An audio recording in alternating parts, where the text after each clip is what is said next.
Well, one first impression is just that that you write a book, you know, sit at home for 8 years or something like that, with these things in your head, and never imagine that anybody will read the book, much less that that you then, 15 years later, 16 years later, whatever it is, come in and listen to these beautiful voices and this beautiful music with, you know, with your characters and your story. It's a very overwhelming kind of feeling. It's a very emotional feeling.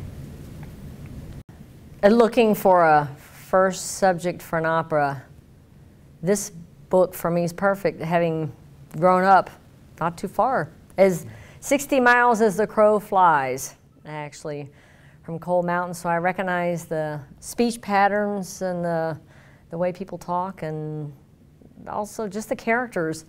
I knew I was in a safe place because I knew I'd found home, and that was the most important thing for writing. Jennifer and I have been looking for subjects, and we've been talking about all different things. And one day we were on the phone, and I said, hey, how about Cold Mountain? And boom, she said, I think we have something. And I knew that Jennifer grew up in Tennessee, and as it turns out, not too far from, you guys hiked a lot of the same trails, I understand. Yeah, absolutely, yeah. You know, we start with immersing ourselves in Charles's book. You know, Gene starts creating the libretto, and we start talking about how it can be an alive theatrical experience. And then Jennifer adds her genius with the music. The next step in that developmental process, which is so exciting, is then you start looking toward what is this going to look like? What is the design going to be? What is it all going to feel as it goes from a page? You know, as it just lifts off the page with the singing, and then it starts going into 3 dimensions, and hopefully, and I believe it is, being true to the spirit of the book, but then coming alive. I think to me, it must be thrilling, you know, to have a story that has inspired so many incarnations and continues to inspire. My assistant gave me a message, you know, saying, Jennifer Higdon called. She wants to speak to you. And I said, Jennifer Higdon? Why is she calling me? I'd be thrilled to talk to her, but I can't speak to her now. So a few days later, I did get through to her, and she said, I want to talk to you about my new opera. I want to write an opera, and everyone says Santa Fe Opera would be the perfect place for it to be premiered. Definitely. And I said, you know, sounds great. What is the subject? And she told me Cold Mountain. And I said, that is one of my favorite novels, and sounds very good. So we made a date to get together in New York. So I said, I'll be there next week, but I have to make a stop in Chicago because I'm judging Met auditions there, right. And so I need just a couple of days. So I arrived in Chicago. I knew that one of my fellow judges was none other than Nathan.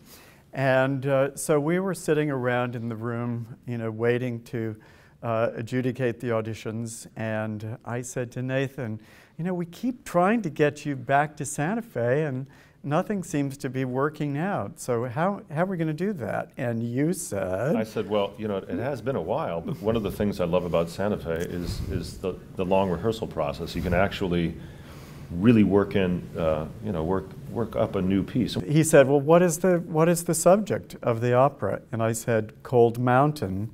And I love that novel, you know, and I'm like, well, is there a part in it for me? Well, it hasn't been written yet, right? I looked at him, I said, you are Inman. Yeah.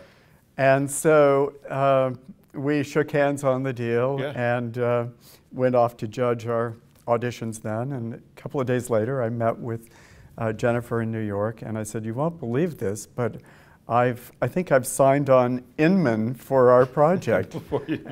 And she said, really? Yeah. And we haven't even decided we're doing this. Yeah. And I said, yes, we're doing it. Because Nathan Gunn says he would love to sing Inman in Cold Mountain. And that was the beginning. And from that point, we then went on to enlist Opera Company of Philadelphia as our partner. Right. And this has all been just an amazing series of steps leading on an extraordinary journey. Cold Mountain, I think, is going to be the, you know, maybe the great American operatic work. I think it's an American, you know, a quintessentially American story about,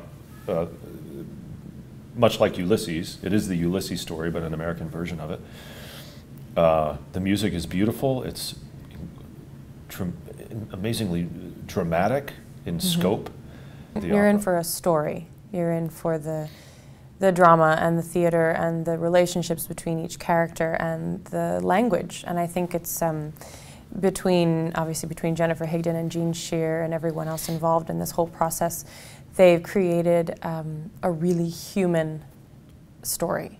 And it gave me goosebumps. Kudos to Gene Scheer, because these are two lovers who are never together. And the villain is never with his arch nemesis, Inman. They're never together, but somehow, and you can do that in a novel, it works pretty well, but to be able to turn this into a dramatic piece for the stage is incredibly difficult. And you know, it doesn't surprise me that Gene Scheer was asked to do it. I mean, he did that with An American Tragedy, a very big book. Moby Dick, also a rather large novel. I hear that's a large novel. Yeah, you haven't read that? Shocking. Yeah, and to do it with this piece, Cold Mountain, is amazing. There are some dramatic moments that we can't really, I just don't want to give them away, but having read the libretto and just read the book. I have heard some of your orchestral music and very excited to be at your mercy. It's good to be here. I read the book, you know, a few years ago, and I know who this Teague fella is. Yeah. I think I've probably got some kinfolk down the line, but so I think in the recesses of my spirit, I'm going to be able to pull the nastiness out.